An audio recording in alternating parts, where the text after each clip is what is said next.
Živijo, moje ime je Robert Lisac in na tem kanalu se pogovarjamo o tem, kako biti varen, fit in pripravljen kot moderni samuraj. In danes se bomo pogovarjali o tem, zakaj je za vašo varnost pomembno, da parkirate rikverc ali po domače, oziroma ravno obratno, ne po domače, po strokovno, slovensko, vzvratno. No, predstavljajte si, recimo, en scenarij, da vas po noči zasleduje nekdo na neki razdalji v temi do parkirišča. No, kaj boste naredili, če imate potem na parkirišču, ko končno pridete do njega, avto parkirano tako, kot ga parkirajo vsi, z nosom naprej, torej ne vzvratno, in morate najprej se v avto vsesti in na to rikverc ven motati in šele potem lahko speljete. Po mojem, to ni glih dober scenarij, a ne? Zato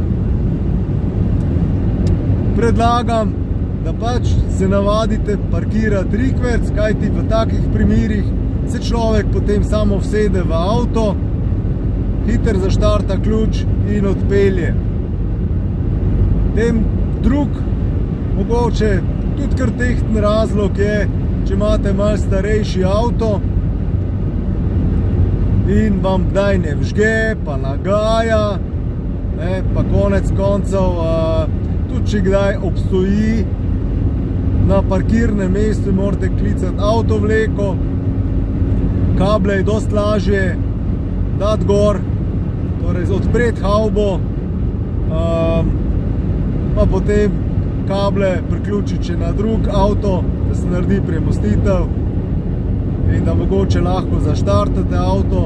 Je to dosti lažje narediti, tako kot pa, če imate obrnjen avto proti, bom rekel, vozišču oziroma tistemu delu, ki je fraj pri parkirišču, ko pa če je obrnjen proti steni, pa po možnosti potem še levo in desno avto, tako da komaj ven zlezeš, težko potem tam sploh kable speljati do drugega avta, pa tudi hudičevo dolgi morajo biti, da sploh pridejo do drugega avta.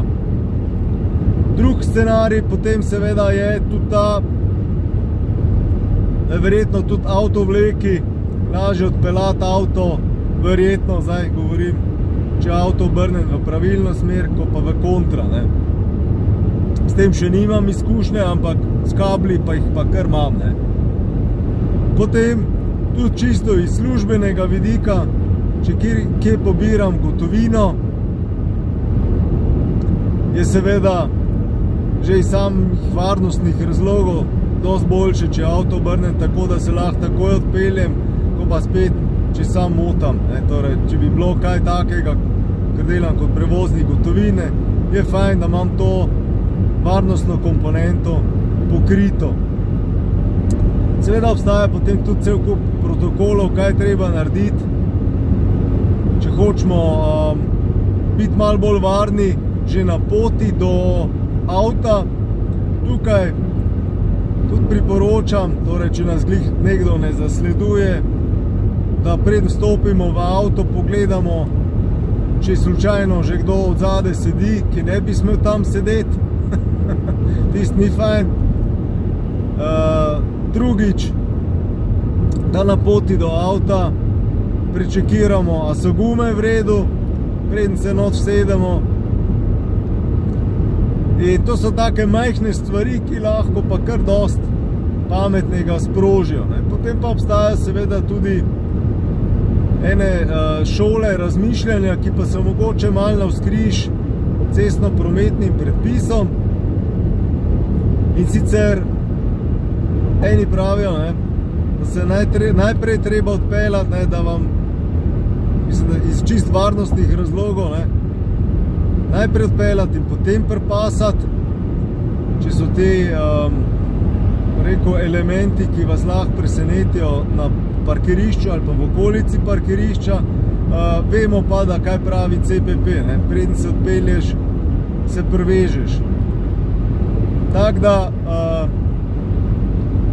vi izbirate po lastni odgovornosti, kaj boste naredili, pa kaj naredili in kdaj kaj ne boste naredili. Evo, toliko za danes. Poklikajte še druge videe na tem kanalu, zato da boste malo bolj varni, naredili kaj za svojo varnost, varnost otrok, familije in širše skupnosti. To je to za danes, se vidimo v naslednjem videu. Čau!